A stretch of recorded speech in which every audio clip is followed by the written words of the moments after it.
हुआ लौटा जल क्यों इतना महत्वपूर्ण है और उसे किस सही तरीके से उपयोग में लाना चाहिए। साथ ही हम ये भी जानेंगे कि मंदिर में लोटा किस धातु का होना चाहिए, क्या पीतल, तांबा या कुछ और। कई लोग इस बारे में अनजाने में गलतियां कर देते हैं और बाद में उन्हें पछताना पड़ता है। आज के प्रवचन में हम आपको बताएंगे कि इन गलतियों से कैसे बचें, क्योंकि इससे नुकसान हो सकता है। मंदिर में एक लोटा जल हमेशा सही तरीके से रखना चाहिए। अब बात करते हैं घर के दीपक की। क्या आपको तांबे, लोहे, पीतल, कांसे, स्टील या मिट्टी का दीपक रखना चाहिए? सही दीपक का चुनाव न करने पर भी घर में परेशानियां आ सकती हैं और दीपक की बाती का चुनाव भी जरूरी है। क्या कच्चा कलावा ठीक है या फिर रुई या सूती धागा सही रहेगा? इन छोटी छोटी बातों की अनदेखी से पितृदोष, शनि दोष, काल सर्प दोष या गरीबी जैसी समस्याएं हो सकती हैं। अब बहुत से लोग ये सवाल पूछते हैं कि मुख्य द्वार पर जल छिड़कने का सही समय और तरीका क्या है।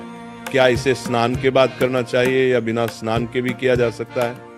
और क्या झाजू लगाने से पहले जल छिड़कना चाहिए या बाद में? एक और सवाल जो अक्सर पूछा जाता है वो है, क्या मासिक धर्म के दौरान मुख्य द्वार पर जल छिड़क सकते हैं या दीपदान कर सकते हैं? और जब मुख्य द्वार पर जल चढ़ाएं तो इसे अंदर की तरफ से चढ़ाएं या बाहर की तरफ से? फ्लैट या किराए के घर में रहने वाले लोग भी पूछते हैं कि मुख्य द्वार पर दीपदान और जल छिड़कने का सही तरीका क्या है। आज की प्रवचन इन्हीं सवालों के जवाब पर आधारित है। सबसे पहले हम ये जानेंगे कि घर के बाहर और अंदर दीपक जलाने के क्या फायदे हैं। खासकर घर के बाहर दीपक जलाने से जो 5 बड़े फायदे होते हैं वो आपको चौंका सकते हैं। भगवान की पूजा में दीपक जलाने का महत्व तो सभी जानते हैं।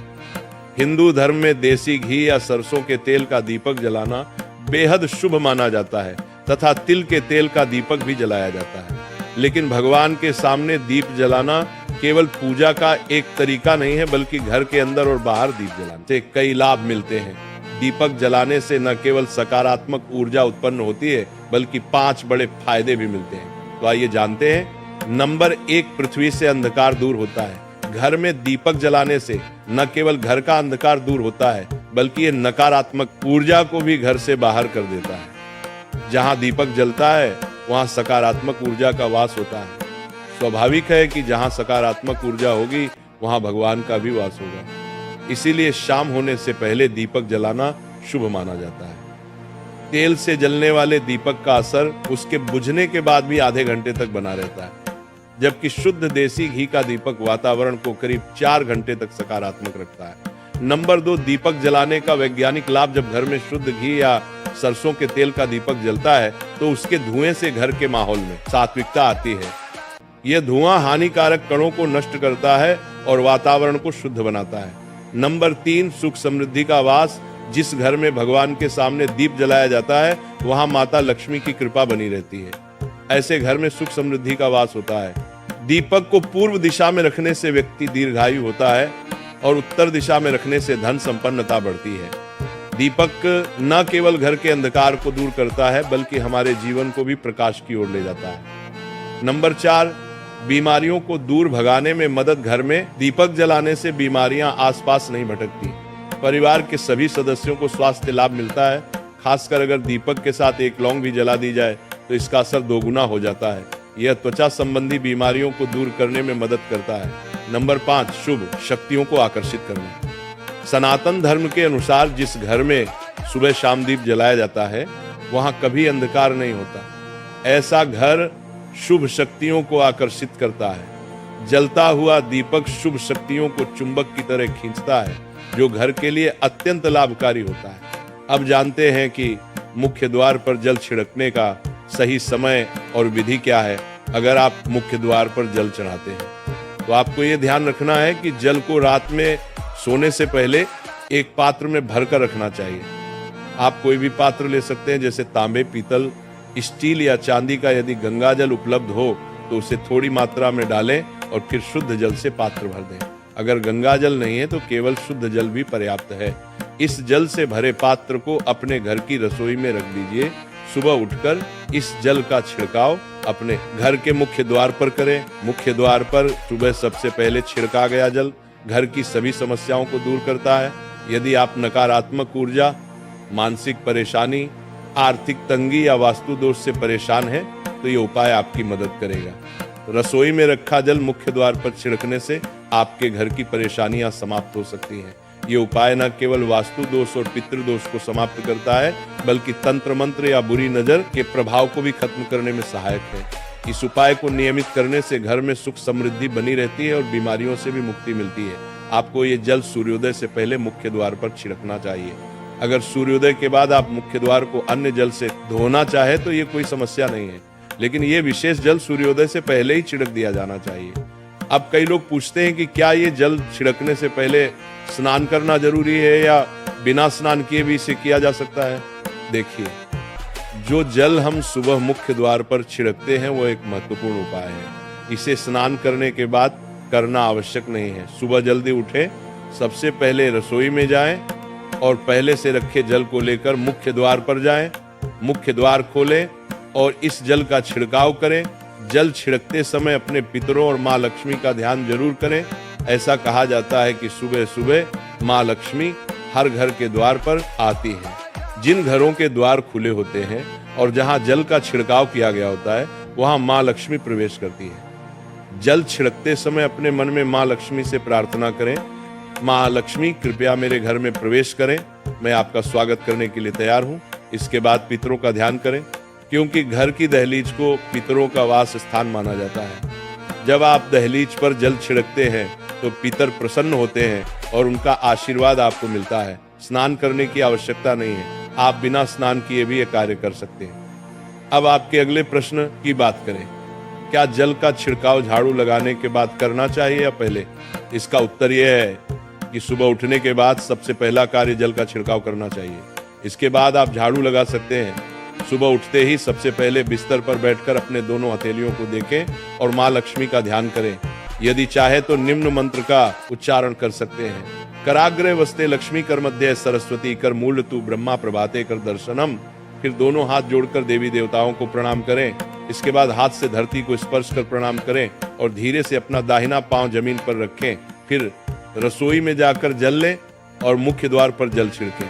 जल छिड़कते समय माँ लक्ष्मी और पितरों का ध्यान अवश्य करें। उसके बाद आप अपने घर के अंदर आकर अपनी दिनचर्या जैसे झाड़ू लगाना, स्नान करना आदि कर सकते हैं। अब कुछ लोगों का यह सवाल होता है कि क्या जल छिड़कने के बाद मुख्य द्वार की सफाई की जा सकती है? तो हाँ, आप ऐसा कर सकते हैं। पहले रसोई में रखा जल मुख्य द्वार पर छिड़क दें। इसके बाद अतिरिक्त पानी लेकर मुख्य द्वार की अच्छे से सफाई झाड़ू या पानी से कर सकते हैं। कुछ लोग पूछते हैं कि अगर वे फ्लैट या किराए के कमरे में रहते हैं तो जल का छिड़काव और दीपदान कहाँ करें? तो इसका उत्तर यह है कि आप जहां रहते हैं वहां के मुख्य द्वार को ही माने। मतलब जिस दरवाजे पर आपका नाम लिखा हो या नेम प्लेट लगी हो वही जल छिड़कें और दीपदान करें। अगर आपके पास एक ही कमरा है तो कमरे के दरवाजे को मुख्य द्वार माने और वहीं पर यह उपाय करें। अब अगला सवाल यह है कि क्या मासिक धर्म के दौरान मुख्य द्वार पर जल छिड़का जा सकता है और दीपदान किया जा सकता है? जल छिड़कने के लिए मासिक धर्म का कोई असर नहीं होता। आप जल छिड़क सकती हैं, लेकिन दीपदान कार्मिक पूजा में आता है जो बिना शुद्धता के नहीं किया जा सकता। इसका मतलब यह है कि मासिक धर्म समाप्त होने के बाद ही दीपदान करें। इसके अलावा कुछ लोग पूछते हैं कि मंदिर में जल रखना जरूरी है या नहीं और रखा हुआ जल क्या करना चाहिए। तो शास्त्रों के अनुसार घर के मंदिर में एक लोटा जल रखना बहुत जरूरी है। जल ऊर्जा को संचित करता है। जब आप पूजा करते हैं, मंत्र जपते हैं या भगवान से प्रार्थना करते हैं तो इन सभी की ऊर्जा उस जल में समाहित हो जाती है। यही कारण है कि मंदिर में जल रखना आवश्यक है। सुबह की पूजा के दौरान एक लोटा जल मंदिर में रखें और दीपक जलाएं। यह अग्नि और जल के संतुलन का प्रतीक है। पूजा के बाद इस जल का उपयोग शुभ कार्यों में करें, जैसे पौधों में डालना या घर में छिड़काव करना। यह सकारात्मक ऊर्जा को बढ़ाता है। सुबह की पूजा के समय हम मंदिर में जल रखते हैं। अगली सुबह जब आप पूजा करने जाते हैं तो सबसे पहले उस जल का उपयोग करें। आप पूरे घर में उस जल का छिड़काव कर सकते हैं। ये जल आपके घर को शुद्ध करता है क्योंकि ये सकारात्मक ऊर्जा से भरा होता है। इससे कई बीमारियां भी दूर हो जाती हैं और घर में नकारात्मक ऊर्जा का प्रवेश नहीं होता। अगर आप नियमित रूप से इस जल का छिड़काव करते हैं तो आपके घर की समस्याएं धीरे धीरे खत्म हो जाती हैं। कभी कभी लोग ये शिकायत करते हैं कि दवाइयां असर नहीं करती। ऐसे में अगर दवाइयों के साथ साथ रोगी को इस जल से पानी दिया जाए तो दवाइयां जल्दी असर करने लगती हैं। इसी तरह अगर परिवार में कलह और झगड़े रहते हैं तो परिवार के सभी सदस्य इस जल को थोड़ा थोड़ा पी सकते हैं। इससे धीरे धीरे सकारात्मक विचारों का प्रवाह शुरू होता है और घर में शांति और समन्वय आता है। अगर आपका कोई व्यापार है या दुकान है तो इस जल का थोड़ा सा छिड़काव वहां भी करें। ये आपके व्यापार को सफल बनाता है और किसी भी तरह की परेशानी से बचाता है, क्योंकि यह जल बेहद सकारात्मक ऊर्जा से भरा होता है। अब बात करते हैं कि मंदिर में जल क्यों रखा जाता है। जल को अमृत माना जाता है और यह देवी देवताओं के लिए विशेष महत्व रखता है। मंदिर में एक लोटा जल रखना उतना ही आवश्यक है जितना कि आप रोजाना भोजन करते हैं। जब हम भगवान की पूजा करते हैं तो तांबे या पीतल के पात्र में एक लोटा जल जरूर रखना चाहिए। ये जल एक सागर की तरह होता है और हमारे जीवन के दुखों को समाप्त करने में मदद करता है।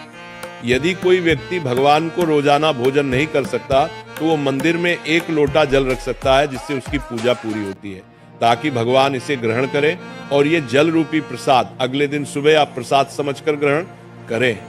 लेकिन याद रखें, मंदिर में रखा जल कभी भी तुलसी में अर्पित नहीं करना चाहिए, क्योंकि यह जल सभी देवी देवता ग्रहण करते हैं।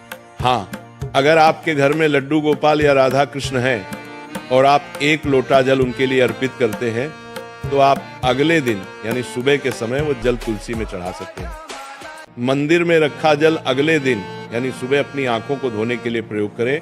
इससे आंखों की रोशनी बढ़ती है और आंखों की बीमारियां दूर होती हैं। शास्त्रों के अनुसार जो लोग मंदिर में एक लोटा जल भरकर नहीं रखते उनके घर में अकाल पड़ जाता है, घर की स्थिति खराब हो जाती है, परिवार में मुसीबतें आ जाती हैं और गरीबी का सामना करना पड़ता है।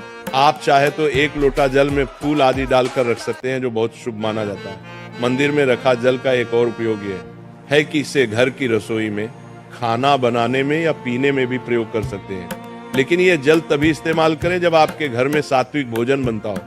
अगर लहसुन या प्याज का इस्तेमाल होता है तो इस जल का प्रयोग खाना बनाने में नहीं करें।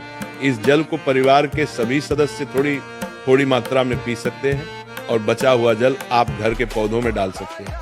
ये जल व्यर्थ नहीं होता, इसके बहुत सारे उपयोग होते हैं। अगर हम सही तरीके से इसका प्रयोग करें तो ये हमारे जीवन की परेशानियों को सुलझा सकता है। मंत्रों से अभिमंत्रित विप्तराम को मंत्रों से अभिमंत्रित जल बहुत शक्तिशाली होता है और हमारे घर के मंदिर में रखा जल देवताओं का आशीर्वाद होता है, क्योंकि वो हमेशा देवताओं के पास होता है। इस जल में सभी नकारात्मक शक्तियां समाहित होती हैं और अगर हम इसका सही प्रयोग करें तो ये हमारे जीवन में सकारात्मक परिवर्तन ला सकता है। मतलब आप जल को पीने, खाना बनाने, घर में छिड़काव करने में इस्तेमाल करते हैं तो इससे हमारी समस्याओं का समाधान होता है और अगर कोई भी कार्य नियमित तौर पर किया जाता है तो हमें उसका लाभ जरूर मिलता है। कभी कभी करेंगे तो उतना लाभ दिखाई नहीं देगा, लेकिन अगर आप नियम बना ले कि हर रोज उसी जल से घर में छिड़काव करना है, घर के हर व्यक्ति को थोड़ा थोड़ा पीने के लिए देना है, बचा हुआ जल पौधों में डालना है, दुकान पर छिड़कना है, व्यापारिक स्थल पर छिड़काव करना है, बच्चों की किताबें और तिजोरी में छिड़काव करना है, तो आपको निश्चित ही चमत्कार देखने को मिलेगा। इसी तरह से जो रसोई में रखा हुआ जल होता है उसका छिड़का आप अपने घर के मुख्य द्वार पर रखें तो इसका लाभ बहुत जल्दी दिखाई देगा। लेकिन इसे अपने रूटीन में शामिल करना होगा और प्रतिदिन नियम से ये कार्य करना होगा, तभी आपको लाभ मिलेगा। कई लोगों के सवाल होते हैं कि मंदिर में रखा जल जब हम अगले दिन उठाते हैं तो उसमें कभी कभी कीड़े मकोड़े पड़ जाते हैं, तो क्या हम उससे ढक सकते हैं? हाँ, आप उसे पूजा के बाद किसी प्लेट या कटोरी से ढक सकते हैं। जब आप अगले दिन उस जल को उठाएंगे तो वो बिल्कुल शुद्ध और साफ सुथरा होगा। आप इस जल का प्रयोग किसी भी कार्य में कर सकते हैं।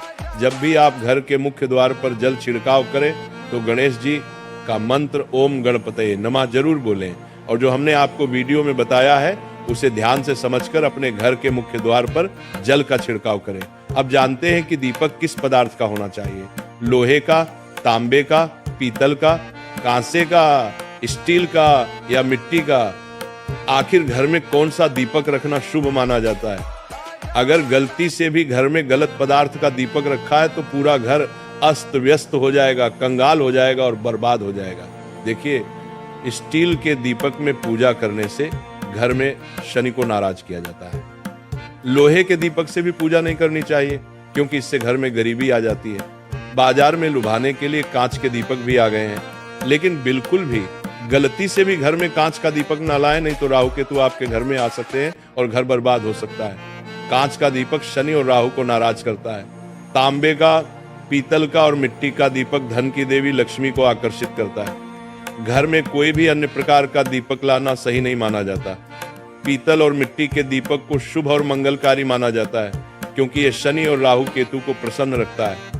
साथ ही मंगल ग्रह का भी असर कम करता है। कच्चा कलवा और रुई से जलने वाला दीपक सर्वोत्तम होता है। जो लोग सूती धागे से हाथ पर बांधने वाली बाती तैयार करते हैं, उनके घर में समस्याएं और गरीबी आ सकती हैं। रुई और कच्चा कलवा का दीपक ही शुभ माना जाता है। अब जानते हैं मंदिर में घंटी क्यों बजाई जाती है? शंकर के मंदिर में घंटी बजाने का उद्देश्य क्या है? तालियां बजाई जाती है। शास्त्रों के अनुसार जब भी आप मंदिर या घर में घंटी बजाते हैं, तो शिव महापुराण, लिंग पुराण और विष्णु पुराण में कहा गया है कि घंटी का नाद करते ही जितने तीर्थ हैं, साधक जो साधना कर रहे हैं, जप और तप हो रहे हैं, जितने दान किए जा रहे हैं, उन सभी पुण्यों का फल उस समय आपके खाते में जमा हो जाता है। अब मंदिर में ताली बजाने का महत्व भी समझे। जब लोग भजन कर रहे होते हैं, साधना में होते हैं, अभिषेक कर रहे होते हैं या पूजा में व्यस्त होते हैं, तो 3 बार ताली बजाने से उनका पूरा पुण्य हमारे खाते में आ जाता है, जिससे हमारा भाग्य उज्जवल हो जाता है। एक महत्वपूर्ण बात यह है कि घर में गरुड़ घंटी का नाद करना बेहद शुभ माना जाता है, मगर बच्चों को खेल के तौर पर घंटी नहीं दी जाती, क्योंकि घंटी का नाद करते समय सभी का पुण्य हमारे खाते में आ जाता है। इसलिए घंटी का नाद केवल पूजा और भजन के समय ही करना चाहिए। इसे खेल खिलौने के रूप में न लें। मंदिर में घंटी बजाने का तरीका भी महत्वपूर्ण है। यह हमेशा प्रेम और श्रद्धा से बजानी चाहिए, न कि जोर जोर से। कई बार लोग मंदिर का पट बंद होने के बाद भी घंटी बजा देते हैं, जिससे पाप लगता है। अगर भगवान मंदिर में विश्राम कर रहे हैं तो उसे समय घंटी बजाना घोर पाप माना जाता है। मंदिर बंद होने पर घंटी को रस्सी से बांध दिया जाता है ताकि वह न बजे। घंटी बजाने का सबसे शुभ समय सुबह 4 बजे से लेकर 11 बजे तक होता है, क्योंकि यह समय अत्यंत मंगलकारी होता है। इसके अलावा शाम 6 बजे से रात 11 बजे से पहले भी घंटी बजाई जा सकती है।